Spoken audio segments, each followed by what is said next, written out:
Hi guys, इस video lecture में मैं आपके साथ बात करूंगा लूप्स के बारे में। लूप्स की टाइप्स क्या हैं, लूप्स की टाइप्स कितनी हैं। लूप्स की टाइप्स हमारे पास दो हैं पाइथन के अंदर, एक फॉर लूप है, दूसरी व्हाइल लूप है। दोनों लूप्स इंपॉर्टेंट हैं, दोनों के अपने अपने काम हैं, अपनी अपनी अचीवमेंट है। जो ऐसे काम होते हैं जो हम फॉर लूप से अचीव कर लेते हैं और कुछ ऐसे होते हैं जो हम व्हाइल लूप से करते हैं। तो दोनों में थोड़ा बहुत डिफरेंस है, इनके सिंटैक्स में डिफरेंस है और इनके गोल्स में भी डिफरेंस है। यानी कुछ केसेस ऐसे होते हैं जहाँ पे हम फॉर लूप का इस्तेमाल करते हैं और कुछ केसेस ऐसे होते हैं जिसमें व्हाइल लूप का इस्तेमाल करते हैं। चलिए इस वीडियो लेक्चर में हम बात करेंगे फॉर लूप पे। फॉर लूप का सिंटैक्स क्या है और इसके डिफरेंट एग्जांपल भी मैं आपके साथ शेयर करूंगा। For loop in Python. For loop in Python we can generate number in different way using for loop. हम नंबर को जनरेट कर सकते हैं अपनी मर्जी के, यानी कि 10 से लेकर 100 तक, 100 से 10 तक। आप 100 से लेके 10 के दरमियान जितने भी इवन नंबर आ सकते हैं उनको निकाल सकते हो, ऑड नंबर को निकाल सकते हो और अपनी मर्जी के हिसाब से नंबर भी आप जनरेट कर सकते हो। आपकी इंस्ट्रक्शन के मुताबिक ये लूप नंबर को जनरेट करेगी। For example, generate even odd number from 1 to 20. We can repeat a statement or set of statement up to fixed time. यानी कि हम 10 टाइम एक लाइन को रिपीट कराना चाहते हैं तो उसके लिए हम फॉर लूप का इस्तेमाल कर सकते हैं। For example, repeat Python programming 5 times, तो ये आप कर सकते हो लूप के जरिए से। We can iterate getting one by one and iteration का मतलब यह है कि हम किसी इटरेबल जो ऑब्जेक्ट होता है जिसको इटरेट किया जा सकता है, यानी कि हमारे केस में एक लिस्ट है, वो एक इटरेबल ऑब्जेक्ट है। अब उसमें कितने आइटम है, एक से ज़्यादा आइटम है, हम इसको इटरेट कर सकते हैं। इससे मुराद ये है कि लिस्ट के अंदर एक कोई सिंगल एलिमेंट नहीं है, लिस्ट एक लिस्ट ही होती है, एक कलेक्शन होता है एलिमेंट्स का। तो उसमें से हम एक एक एलिमेंट को उठा सकते हैं, 1 को उठाया, 2 को उठाया, 3 को उठाया, 4 को उठाया। इसको कहते हैं हम इटरेट कर रहे हैं। हम एक इटरेबल ऑब्जेक्ट को जो कि लिस्ट है इटरेट कर सकते हैं। इसके अलावा टपल भी हमारे पास एक इटरेबल ऑब्जेक्ट है, डिक्शनरी भी एक इटरेबल ऑब्जेक्ट है, सेट भी इटरेबल ऑब्जेक्ट है, स्ट्रिंग भी एक इटरेबल ऑब्जेक्ट है। और sequence, for example list, tuple, dictionary, string, इन सब पे हम फॉर लूप इस्तेमाल करके उनको इटरेट कर सकते हैं। मतलब ये है कि एक एक आइटम उनमें जो मौजूद है उनको उठा सकते हैं। इसका सेंटेक्स ये है, आपको यहाँ पे लिखना पड़ेगा फॉर, फॉर लिखना पड़ेगा। फॉर जो कि एक कीवर्ड है फॉर लूप को स्टार्ट करने के लिए। वैर जो एक एक एलिमेंट को उठाएगा, एक एक एलिमेंट को उठाएगा, यानी कि लिस्ट के अंदर से एक एक एलिमेंट को उठाएगा, या आपके पास टपल में से एक उठाएगा, डिक्शनरी में से एक एक आइटम को उठाएगा। अब ये देखें, ये मेंबरशिप ऑपरेटर है। हम ये कह रहे हैं कि फॉर वैर, यानी कि ये वेरिएबल इन जाए, कहाँ पे जाए, रेंज के अंदर जाए। रेंज एक फंक्शन है, यानी कि यहाँ पे इटरेबल ऑब्जेक्ट भी आ सकता है और यहाँ पे हम रेंज फंक्शन भी लगा सकते हैं। अगर आपने नंबर को जनरेट करना है, नंबर को जनरेट करना है इन डिफरेंट वे में, तो उसके लिए हम रेंज फंक्शन का इस्तेमाल करते हैं। अब यहाँ पे आएगी स्टार्ट वैल्यू और स्टॉप वैल्यू। रेंज फंक्शन के बारे में मैं यार आपको बता चुका हूँ, इसी कोर्स में बता चुका हूँ। पाइथन जो 7 डेज हमारा चल रहा है, इसी कोर्स में मैं आपको बता चुका हूँ। तो ये मज़ीद भी मैं आपको बताता हूँ VS कोड में जाके। तो स्टार्टिंग वैल्यू आप देंगे 1 और यहाँ पे देंगे फॉर एग्जाम्पल 10 आपने दिया तो 1 से लेकर 9 तक जाएगी, लेकिन 1 से लेकर 9 तक नंबर जनरेट होंगे। जहाँ पे स्टार्टिंग वैल्यू जो होती है उसमें से एक को माइनस किया जाता है, ये आपके जहन में होना चाहिए। और उसके अंदर आके, फॉर लूप के अंदर आके ये अपना एक ब्लॉक बना लेता है। देखिए कोलन यहाँ पे आपने लगाया और एक टैप का डिस्टेंस देके ये आपका एक ब्लॉक बनेगा। इसके अंदर आपका कोड जो आएगा वो एक फॉर लूप की बॉडी का कोड समझा जाएगा। अब उसके बाद फॉर वेरिएबल, ये एक मिसाल हो गई। ये दूसरी मिसाल है, देखिए फॉर वेरिएबल, कोई भी variable, for var, for X, for Y, for Z, कुछ भी आ सकता है यहाँ पे। इन यहाँ पे ऐसा का ऐसे ही आएगा।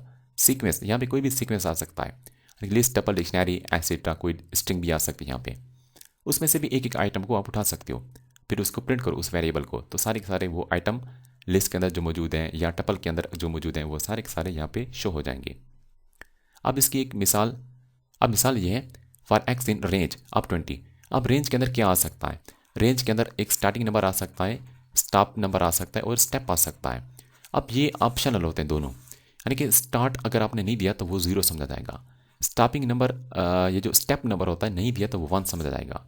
लेकिन ये जो स्टॉपिंग नंबर होता है ये देना पड़ता है, यानी कि यहाँ आपने 20 दिया ना तो इससे मुराद ये अप टू 19 तक जाएगा। शुरू कहाँ से होगा, 0 से शुरू होगा, क्योंकि आपने यहाँ पे मेंशन नहीं किया। अगर मेंशन करते तो वही समझा जाता, अगर मेंशन नहीं किया तो 0 समझा जाएगा। 0 से लेके 19 तक ये नंबर जनरेट करेगा, जैसे प्रिंट एक्स करेंगे।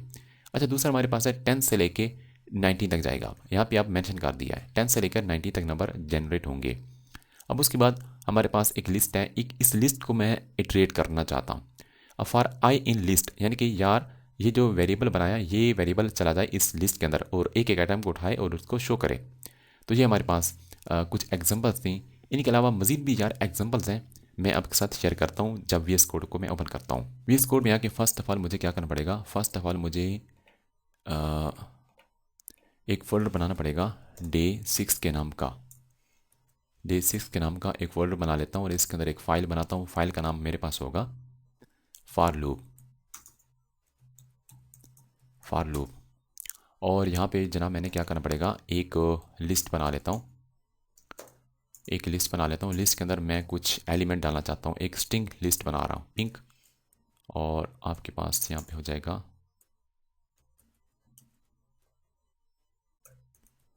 ग्रे, यहाँ पे है भाई ग्रीन, येलो। ये एक लिस्ट मैंने बना दी। अब इसको मैं इटरेट करना चाहता हूँ, तो कैसे इटरेट करूँगा, फॉर लिखूँगा, फॉर का कीवर्ड XYZ, यहाँ पे कोई वेरिएबल भी आ सकता है। For I in membership operator है इन लिस्ट के अंदर भेजाओ, उसको चेक करो, उसके अंदर जो आइटम पड़ा है उसको क्या करो, शो करो, उसको भाई शो करो। अब ये मुझे पीछे वाले फोल्डर में जाना पड़ेगा, CD 2 डॉट्स और एंटर। अब CD और डे 6 का नाम आएगा, डे 6, और इसी के अंदर मेरी फाइल पड़ी है फॉर लूप। अब यहाँ पे आपने देखना है कि ये हमारा कोड चल गया है, और फॉर लूप के ज़रिए से जितने भी आइटम्स थे लिस्ट के अंदर वो सारे के सारे शो हो रहे हैं, पिंक, ग्रे, ग्रीन, येलो। अच्छा, दूसरे ऑपरेशन भी परफॉर्म कर सकते हो, यानी कि इसके ऊपर कोई और मेथड भी हम अप्लाई कर सकते हैं, यानी कि एक एक करके उनको इटरेट करो और फिर उनको अपर केस में शो करो।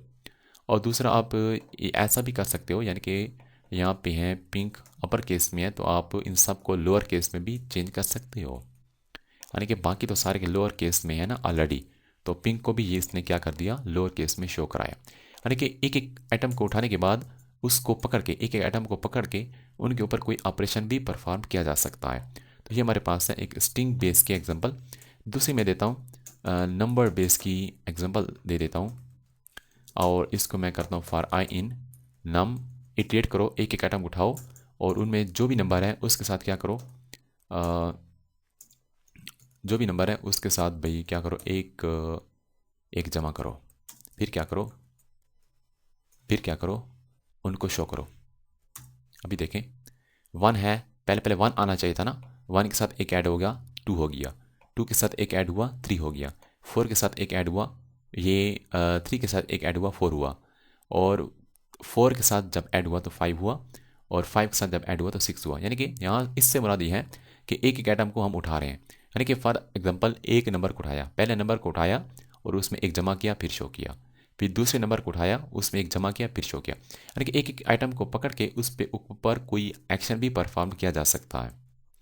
या ऐसा भी कर सकते हो यार, आप आइटम को जैसे आपने उठाया उनका स्क्वायर भी फाइंड कर सकते हो, यानी कि उन सब का स्क्वायर भी फाइंड कर सकते हो। यानी कि जिस एटम को उठाया, यानी कि 1 को उठाया 1 को 1 के साथ मल्टीप्लाई करो, 2 को उठाया 2 को 2 के साथ मल्टीप्लाई करो, इस तरीके से उनका क्या आ जाएगा, स्क्वायर आ जाएगा।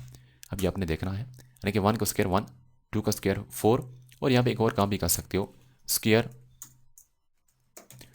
ऑफ आई, स्क्वायर ऑफ आई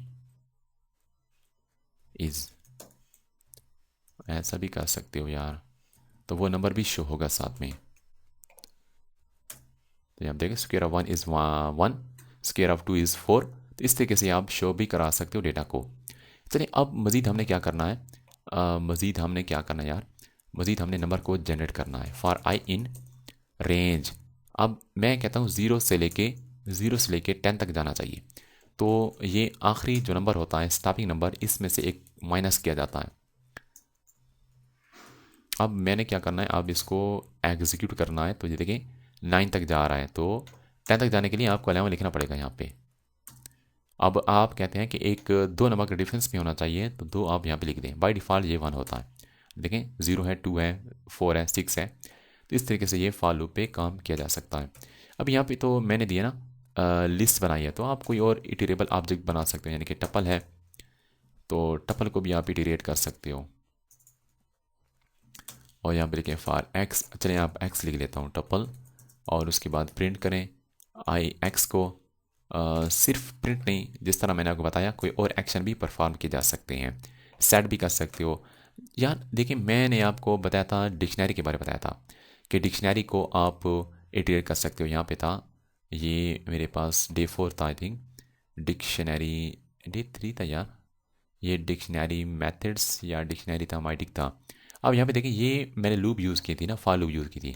ये देखें डिक्शनरी पे भी मैंने फॉर लूप यूज़ करके उनके आइटम्स को, कीज़ को, वैल्यूज़ को इटरेट किया था। आप यार मैं आपको काइंडली रिक्वेस्ट करूँगा, आप मेरा जो कोर्स है ना, डे 1 से स्टार्ट करो। डे 1, डे 2, डे 3, डे 4 एक प्रॉपर तरीके से कोर्स वॉच करोगे ना, तो फिर आप कंसेप्ट बनेंगे, फिर आपको कुछ ना कुछ समझ आएगी। अदरवाइज़ यार आप कहेंगे यार कोर्स का मज़ा नहीं है, यार इतनी मेहनत बंदा कर रहा है, आपके साथ थ्योरेटिकल कंसेप्ट भी शेयर कर रहा हूँ, वीडियो भी शेयर कर रहा हूँ प्रैक्टिकल, और आपको सपोर्ट भी दे रहा हूँ फ्री में, तो फिर भी आप ये कहें कि ये कोर्स का मज़ा नहीं है, तो यार अच्छी बात नहीं होती। यार इस वीडियो को आप ज़रूर लाइक करें, कमेंट्स करें अगर आपके जहन में कोई क्वेश्चन है, और शेयर भी ज़रूर करें, और चैनल को यार ज़रूर सब्सक्राइब करें। चलो मिलते हैं नेक्स्ट वीडियो लेक्चर में, और उसमें वाइल लूप के बारे में पढ़ेंगे।